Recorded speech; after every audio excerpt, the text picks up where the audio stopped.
আল্লাযীনা ক্বালু, এই ইহুদি বলছে ইন্নাল্লাহ ফাকির, আল্লাহ ফকির। এই ইহুদি বলছে আমি আল্লাহ ফকির, আমি নিজেই সাক্ষী হয়ে গেলাম, আবু বকরকে মাফ করে দাও। আল্লাহু আকবার বলেন।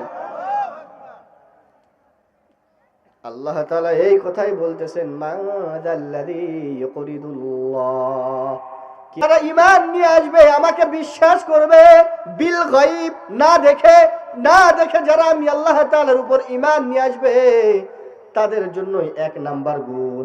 2 নাম্বার গুণ, ঈমান নিয়ে আসছো, এখন তুমি নামাজ কায়েম করো, 5 ওয়াক্ত নামাজ আদায় করো, এখন নামাজ পড়তেছ, ওয়ামিম্মা রাযাকনাহুম ইউনফিকুন, এখন আমি আল্লাহ তাআলার রাস্তায় দান করো, যাকাত দাও, সদকা দাও, একজন আরেকজনকে তোমরা হাওলাত দাও, ঋণ দাও, করজ দাও। আলোচনা বুঝতেছেন? আল্লাহ তাআলা বলেন তোমরা যাকাত দাও, অন্যত্র আবার আল্লাহ তাআলা বলেন তোমাদের উপরে যে রিজিক দান করছি এখান থেকে আরেকজনকে করজ দাও, একজন আরেকজনকে হাওলাত দাও।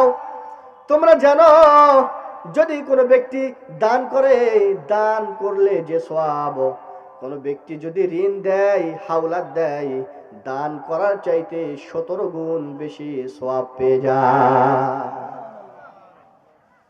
তাহলে যাকাত দেওয়া, দান করা, এগুলোর মধ্যে যত সওয়াব, তার চাইতে বেশি সওয়াব কার মধ্যে? হাওলাত দেওয়ার মধ্যে, করজ দেওয়ার মধ্যে। কেন? এখন তো মানুষ করজ দিতে চায় না। আল্লাহ তাআলা অন্যত্র বলছেন মাযাল্লাযী ইউকরিদুল্লাহ, আল্লাহ বলতেছে কে আছে আমি আল্লাহ তাআলাকে করজ দিবে। আল্লাহ বলতেছে কে আছো ও আমার বান্দা বান্দি, আমি আল্লাহ তাআলাকে হাওলাত দিবা। কে আছো আমি আল্লাহ তাআলার কাছে যদি কেউ হাওলাত দাও, ঋণ দাও, করদান হাসানা, আমি আল্লাহ তাআলা এর উত্তম প্রতিদান তোমাদেরকে দান করব। আল্লাহ তাআলা যখন এই আয়াত নাযিল করছে মাযাল্লাযী ইউকরিদুল্লাহ, কে আছে আমি আল্লাহ তাআলাকে করজ দিবে, এই আয়াত যখন নাযিল করছে, সকালবেলা আবু বকর সিদ্দিক রাদিয়াল্লাহু তাআলা আনহু বাসা থেকে বাইর হয়েছে, একটা দোকানের সামনে উপস্থিত হয়েছে। দোকানের সামনে ইহুদি আসে বলে, হে আবু বকর, তুমি তো মুহাম্মদকে মানো, মুহাম্মদ তোমার বন্ধু হয়, তাহলে মুহাম্মদকে তুমি যখন মানো, মুহাম্মদের খোদাকেও তো তুমি মানো, তার মানে মুহাম্মদের আল্লাহকে তুমি বিশ্বাস করো। আবু বকর বলে হ্যাঁ হ্যাঁ অবশ্যই বিশ্বাস করি।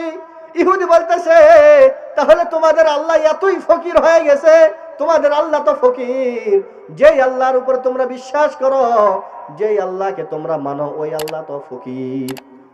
আবু বকরকে যখন আল্লাহ তাআলার কথা বলছে আল্লাহ ফকির, আবু বকর নিজে সহ্য করতে পারে নাই, সঙ্গে সঙ্গে আবু বকর বাম হাত দিয়ে ইহুদির গালে একটা থাপ্পড় মারছে। আল্লাহু আকবার বলেন। ইহুদির গালের মধ্যে একটা থাপ্পড় মারছে আর বলতেছে লা লা আল্লাহ, আমার আল্লাহ ফকির নয়।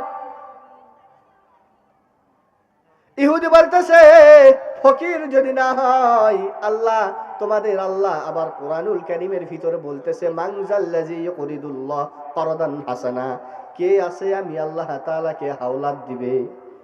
তোমাদের আল্লাহ যদি ফকির না হয় তাহলে তোমাদের কাছে হাওলাত চাই কেন? আবু বকর সহ্য করতে পারে নাই, আবার একটা থাপ্পড় মারছে। ইহুদি থাপ্পড় খাওয়ার পর আল্লাহ রাসূল সাল্লাল্লাহু আলাইহি ওয়াসাল্লামের দরবারে এসে উপস্থিত বলতেছে ইয়া রাসূলুল্লাহ, ইয়া হাবিবাল্লাহ, সকালবেলা আবু বকর আমাকে অন্যায়ভাবে থাপ্পড় মারছে, আমি আর সুষ্ঠু বিচার চাই। তার মানে নিজেই দোষী হয়েও নির্দোষ ব্যক্তিকে দোষী বানাইতে চাই। এরকম লোক আছে কি নাই? আছে না? এরকম অহরহ লোক আছে, আরেকজনকে আসামি বানানোর জন্য, আরেকজনকে দুশমন বানানোর জন্য পকেটের মধ্যে ইয়াবা ঢোকাই দেয়। বাড়ির মধ্যে যত রকমের মামলা মোকদ্দমা আছে না, ফেনসিডিল ইয়াবা যা আছে এগুলো দিয়ে ধরাই দেয়।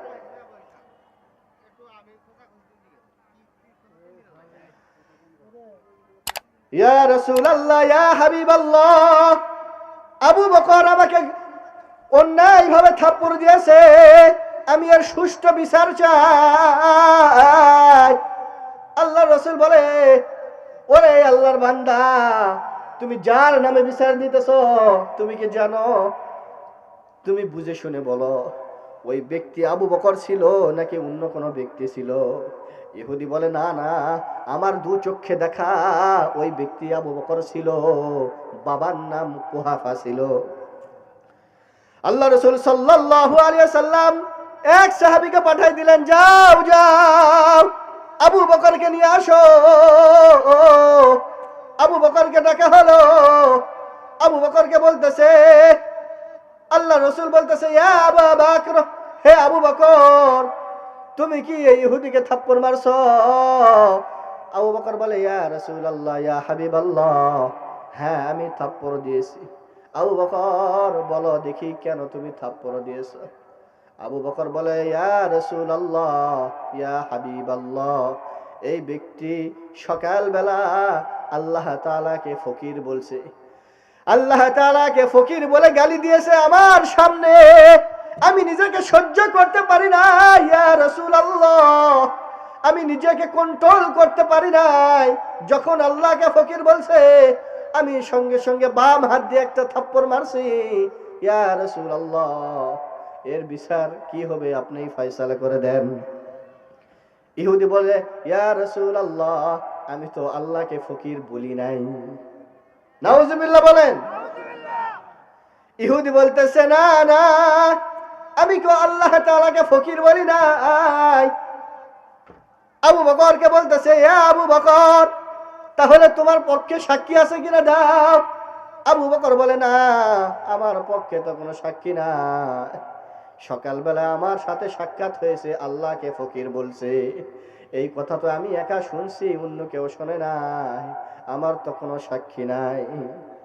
আল্লাহ রাসূল বলেন, আবু বকর, যেহেতু তোমার সাক্ষী নাই, ইসলামের বিধান হলো বাদী এবং বিবাদী উভয়ের সাক্ষী দরকার। যেহেতু তুমি বিবাদী, তোমার সাক্ষী নাই, যেহেতু বাদী বিচার নিয়ে আসছে, তাহলে তুমি সাক্ষী দিতে পারলা না। হে ইহুদি, আবু বকর একটা থাপ্পড় দিয়েছে, আমি রাসূল ঘোষণা করলাম তুমি একটা থাপ্পড় আবু বকরকে লাগায় দাও। আল্লাহ রাসূল সাল্লাল্লাহু আলাইহি ওয়াসাল্লাম যখন ঘোষণা করছে, হে ইহুদি, আবু বকরকে একটা থাপ্পড় দিয়ে দাও, এক থাপ্পড়ের পরিবর্তে আরেকটা থাপ্পড় দাও, এই কথা বলা মাত্র আল্লাহ তাআলা সঙ্গে সঙ্গে কোরআনুল কারীমের আয়াত নাজিল করে দিয়েছে। আল্লাহু আকবার বলেন, আল্লাহু আকবার। আল্লাহ তাআলা বলতেছেন, লাকাদ সামিআ আল্লাহ, হে আমার পয়গম্বর, হে মুহাম্মদুর রাসূলুল্লাহ সাল্লাল্লাহু আলাইহি ওয়াসাল্লাম, তুমি সাক্ষী চাও। লাকাদ সামিআ আল্লাহ, আবু বকরের কথা কেউ শোনে নাই, তবে আবু বকরের পক্ষে সাক্ষী আমি আল্লাহ তাআলা নিজে হয়ে গেলাম। লাকাদ সামিআ আল্লাহ, অবশ্যই অবশ্যই আমি আল্লাহ তাআলা নিজেই শ্রবণ করছি, নিজেই শুনছি। কাউলাল্লাযীনা ক্বালু, এই ইহুদি বলছে, ইন্নাল্লাহ ফাকির, আল্লাহ ফকির। এই ইহুদি বলছে আমি আল্লাহ ফকির, আমি নিজেই সাক্ষী হয়ে গেলাম, আবু বকরকে মাফ করে দাও। আল্লাহু আকবার বলেন। আল্লাহ তাআলা এই কথাই বলতেছেন, মাযাল্লাযী ইউকরিদুল্লাহ, কে আছে আমি আল্লাহ তাআলার রাস্তায় খরচ দিবে, হাওলাত দিবে, ঋণ দিবে। কয় নাম্বার গুণ ভুলে গেছেন? 3 নাম্বার গুণ। কোন কিচ্ছা কাহিনী বলবো না, বাপ দাদার কাহিনী না, সম্পূর্ণ আলোচনা হবে কোরআন হাদিস থেকে, বাইরে কোনো আলোচনা হবে না। আপনারা শুনবেন? সম্পূর্ণ কোরআনের আলোচনা দেখেন, বাইরের কোনো আলোচনা হবে না ইনশাআল্লাহ। হয়তো উদাহরণ দিয়ে লাগতে পারে, এতটুকু। আল্লাহ তাআলা বলেন, যারা 5টি গুণ অর্জন করবে দুনিয়ার ভিতরে সফল, মৃত্যু হলেই জান্নাত। আল্লাহু আকবার। 1 নাম্বার গুণ, আল্লাযীনা ইউমিনুনা বিল গায়ব, যারা আমি আল্লাহ তাআলাকে না দেখে বিশ্বাস করছে, ঈমান নিয়ে আসছে। 2 নাম্বার গুণ, ওয়া ইউকিমুনাস সালাত, ঈমান নিয়ে আসার পর 5 ওয়াক্ত নামাজ জামাতের সাথে আদায় করো। নামাজ আদায় করতেছ, ওয়া মিম্মা রাযাকনাহুম ইউনফিকুন, এখন আমি আল্লাহ তাআলার রাস্তায় যাকাত দাও, দান করো। 4 নাম্বার গুণ, ওয়াল্লাযীনা ইউমিনুনা বিমা উনজিলা ইলাইক, আল্লাহ তাআলা বলতেছেন 4 নাম্বার গুণ, আমি আল্লাহ তাআলা কুরআনুল কারীম নাযিল করছি, এই কোরআনের উপরে তোমাদের বিশ্বাস করতে হবে, এই কোরআনের উপরে ঈমান নিয়ে আসতে হবে। ওয়ামা উনজিলা মিন ক্বাবলিক, এই কোরআনের আগে আমি আল্লাহ তাআলা আরো 103টা কিতাব নাজিল করছি, ওই কিতাবগুলোর উপরেও তোমাদের ঈমান নিয়ে আসতে হবে। এই কোরআনের ভিতরে যেগুলো হালাল আছে হালালকে হালাল বলে মানতে হবে, যেগুলো হারাম আছে হারামকে হারাম বলে আমাদেরকে বিরত রাখতে হবে। আল্লাহ তাআলা বলতেছেন এই কোরআনের ভিতরে যা আছে এগুলো মেনে চলবা। 5 নাম্বার গুণ। 4 নাম্বার গুণ। 5 নাম্বার গুণ হলো ওয়াবিল আখিরাতি হুম ইউকিনুন। 5 নাম্বার গুণ হলো আল্লাহ তাআলা বলতেছে, বান্দা, হে আমার বান্দি, ওয়াবিল আখিরা, পরকালে তোমাদেরকে আমি আল্লাহ তাআলা উঠাবো। মৃত্যু হয়ে গেছে, মৃত্যুর পরে তোমাদেরকে আমি আল্লাহ তাআলা পুনরায় আবার জীবিত করব। এই জীবিত করার উপরে তোমাদের ঈমান নিয়ে আসতে হবে। যদি বিশ্বাস করো তাহলে তোমাদের গুণ 5টি অর্জন হয়ে যাবে। এই 5টি গুণ যদি অর্জন করতে পারো, মেনে চলতে পারো, উলাইকা আলা হুদাম মির রাব্বিহিম, তাহলে জেনে নাও তোমরাই হেদায়েত প্রাপ্ত লোকদের মধ্যেই তোমরাই আছো, সফল হয়ে গেছো। ওয়া উলাইকা হুমুল মুফলিহুন, তোমরাই কামিয়াবি হয়ে গেছো, দুনিয়াতে কামিয়াবি, মৃত্যুর পর তোমাদের জন্য জান্নাত অপেক্ষা করতেছে। 5 নাম্বার গুণ কি বলেন? 5 নাম্বার গুণ কি? আখিরাতের উপর বিশ্বাস করতে হবে। এটা বিশ্বাস আপনারা করেন? কারা কারা করেন না? 2টা হাত আল্লাহকে দেখান, কারা কারা করেন না? হ্যাঁ, তাল ঠিক রাখতে হবে, হুঁশ ঠিক রাখতে হবে। কারা কারা বিশ্বাস করেন আল্লাহ, ও আল্লাহ, মৃত্যুর পরে আবার আমাদের জীবিত হতে হবে, আমরা এটা বিশ্বাস করি? আমরা আল্লাহকে হাত দেখাই, লিল্লাহি তাকবীর, হাত নামান, আল্লাহ সাক্ষী, সাক্ষী না? আমরা এটা বিশ্বাস করি। এইটা একটা মারাত্মক জিনিস। আমাদের ভিতরে অহরহ এলাকার মধ্যে কিছু হিন্দু ভাই আছে, আছে না? নাম না বললাম, দেখেন মৃত্যুর পরে দেখবেন তারা মৃত্যু মানুষটার লাশটাকে নিয়ে আগুনের মধ্যে পোড়ায় দেয়। এদিকে মনে হয় দেয় না, দাফন কাফন করায়। হ্যাঁ, এদিকে দাফন কাফন করায় দেয় না, হিন্দুরা আগুনতে পোড়ায় দেয়। কেন কেন? তাদের কি দাবি? তাদের দাবি হলো আগুনতে পোড়াই দিলে শেষ, হিসাব নিকাশ নাই। ওদের একটা ভাষা আছে, হয় স্বর্গে যাবে না হলে নরকে যাবে, তাই বলে না? স্বর্গে বললে জান্নাত, আমাদের ভাষা যেটা, আর নরকে বললে কি? জান্নাত, তাদের মতে। যদি পোড়ায় দাহ করে দেয় তাহলে কই যাবে? কোনো হিসাব নেই, হিসাব নাই, কারণ এই তো আগুন দিয়ে পোড়ায় শেষ। আমাদের বিশ্বাস কি? একে যদি পোড়ায় ফেলে, আগুন দিয়ে ছাই করে ফেলে, ছাইগুলো যদি সাগরের মধ্যেও ফেলে দেয়, পানির মধ্যে শেষ হয়ে যায়, তারপরেও কি আল্লাহ জীবিত করতে পারবে না? বিশ্বাস আছে?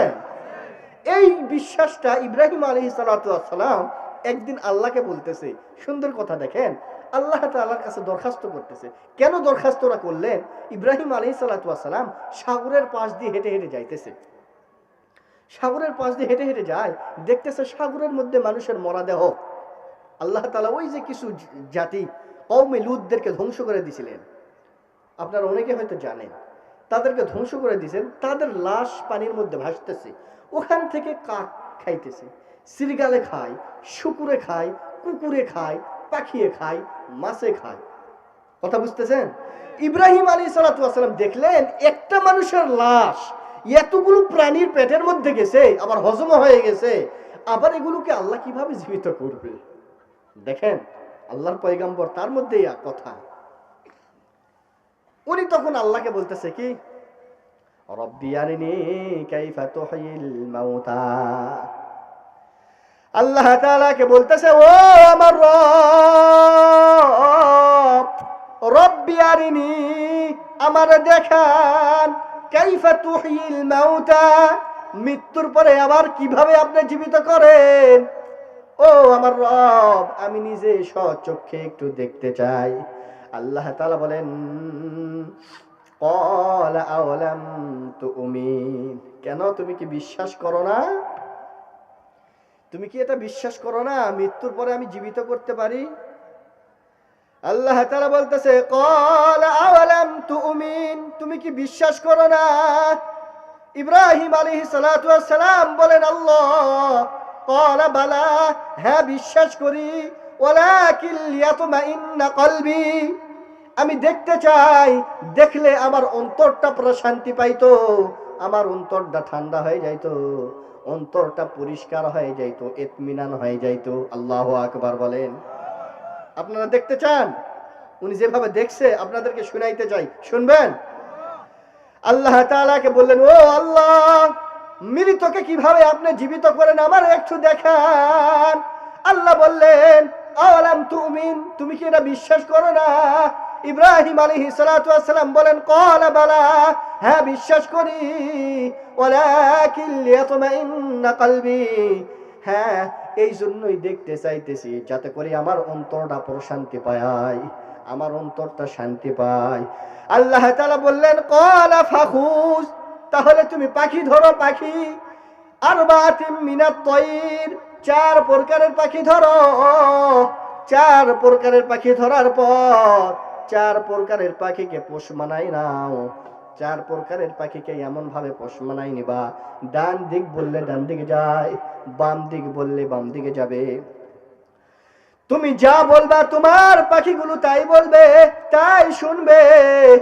ইব্রাহিম আলাইহিস সালাতু ওয়াস সালাম 4 প্রকারের পাখিকে পোষ মানাই নিলেন। পোষ মানানোর পর আল্লাহ তাআলা বললেন, এই 4 প্রকারের পাখিগুলোকে এখন জবাই করে ফেলো। ইব্রাহিম আলাইহিস সালাতু ওয়াস সালাম পাখিগুলোকে জবাই করলেন। আল্লাহ তাআলা বলে, 4 প্রকারের পাখির গোশতগুলো মিক্স করে নাও, একত্রিত করে নাও, যাতে করে তুমি বুঝতে না পারো কোনটা ময়ূরের গোশত, কোনটা কাকের গোশত। 4 প্রকারের গোশতগুলো একত্রিত করলে তোমার চোখে যেন ধরা না পড়ে কোন পাখির গোশত কোনটা, কোন পাখির হাড় কোনটা। ইব্রাহিম আলাইহিস সালাতু ওয়াস সালাম গোশতগুলো মিক্স করতেছে, একত্রিত করতেছে। আল্লাহ তাআলা অতবার বললেন, ফাসুরহুন্না ইলাইক, মিক্স করার পর সুম্মা জাআল আলা কুল্লি জাবাল, এই গোশতগুলো পাহাড়ের উপরে রেখে দাও। শুধু পাহাড়ের উপরে রাখবা এমন নয়, এই পাহাড়ের উপরে কিছু অংশ গোশত রাখো, ওই পাহাড়ের উপরে কিছু অংশ গোশত রাখো, আবার ওই পাহাড়ের উপরে কিছু অংশ গোশত রাখো, আবার ওই পাহাড়ের উপরে কিছু অংশ গোশত রাখো। অর্থাৎ 4 জায়গায় গোশতগুলো রেখে দাও। ইব্রাহিম আলাইহিস সালাতু ওয়াস সালাম 4 জায়গায় গোশতগুলো রাখছে। আল্লাহ তাআলা বলতেছে, ও ইব্রাহিম, উদউহুন্না, এখন তুমি ডাক দাও, কোন পাখিকে তুমি জীবিত করতে চাও ওই পাখির নাম বলে ঘোষণা করে দাও। ইব্রাহিম আলাইহিস সালাতু ওয়াস সালাম ময়ূর বলে ডাক দিয়েছে। ময়ূর বলার সঙ্গে সঙ্গে ময়ূরের গোশত যতগুলো পাহাড়ের মধ্যে রয়েছে, পাহাড়ের গোশতগুলো সব গোশতগুলো ছোটাছুটি করে দিয়েছে, দৌড়াদৌড়ি শুরু করেছে। এই পাহাড়ের গোশতগুলো মাঝখানে চলে আসছে, ওই পাহাড়ের গোশতগুলো আবার মাঝখানে চলে আসছে। 4 দিক থেকে গোশতগুলো আসমানের উপরে এসে একত্রিত হয়ে যায়। একত্রিত হওয়ার পর একটা ময়ূরের আকার ধারণ করে ইব্রাহিম আলাইহিস সালাতু ওয়াস সালামের দিকে হেঁটে হেঁটে আসতেছে। ইব্রাহিম আলাইহিস সালাতু ওয়াস সালামের কাছে ময়ূরের মাথাটা রয়েছে। ইব্রাহিম আলাইহিস সালাতু ওয়াস সালাম ময়ূরের মাথাটা ময়ূরের সাথে লাগাই দিছে, সঙ্গে সঙ্গে একটা আস্তা মুরগ হয়ে গেছে। সঙ্গে সঙ্গে একটা আস্তা ময়ূর হয়ে যায়। আল্লাহ তাআলা বললেন, দেখো দেখো, তুমি যেহেতু মৃত্যুকে জীবিত করতে চাও, এইটাই তুমি দেখতে চাও, আমি আল্লাহ তাআলা কিভাবে জীবিত করলাম, এইভাবে আমি আল্লাহ তাআলা মানুষদেরকেও জীবিত করব। মৃত্যুর পর লাশ কবরের মধ্যে যাবে, কবরের থেকে পোকা মাকড় সাপ বিচ্ছু মাটি সবগুলো যদি খেয়ে ফেলে দেয়, আমি আল্লাহ তাআলা শুধু একটা ঘোষণা করব, একটা শব্দ উচ্চারণ করব, কুন, বলা মাত্র ফায়াকুন হয়ে যাবে। আল্লাহু আকবার বলেন। আমি আল্লাহ তাআলা যখন বলবো কুন, বলা মাত্রই আল্লাহ বলতেছেন ফায়াকুন, সঙ্গে সঙ্গে হয়ে যাবে। আল্লাহ তাআলা বলেন তারাতান উখরা। তাহলে গুণ কয়টি? 5টি গুণ।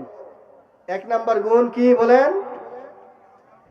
1 নাম্বার গুণ আল্লাহ তাআলাকে না দেখে ঈমান নিয়ে আসা, বিশ্বাস করা। 2 নাম্বার গুণ নামাজ কায়েম করা। 3 নাম্বার গুণ যাকাত দেওয়া। 4 নাম্বার গুণ কোরআনুল কারীমের উপরে ঈমান নিয়ে আসতে হবে এবং আসমানি যতগুলো কিতাব আছে সব কিতাবগুলোর উপরে ঈমান নিয়ে আসতে হবে। 5 নাম্বার গুণ মৃত্যুর পর আবার আমাদের জীবিত হতে হবে। আল্লাহ তাআলা আমাদের এই 5টি গুণ অর্জন করে কবরে যাওয়ার তৌফিক দান করুক। সবাই বলি আমিন। আসসালামু আলাইকুম ওয়া রাহমাতুল্লাহি ওয়া বারাকাতুহু।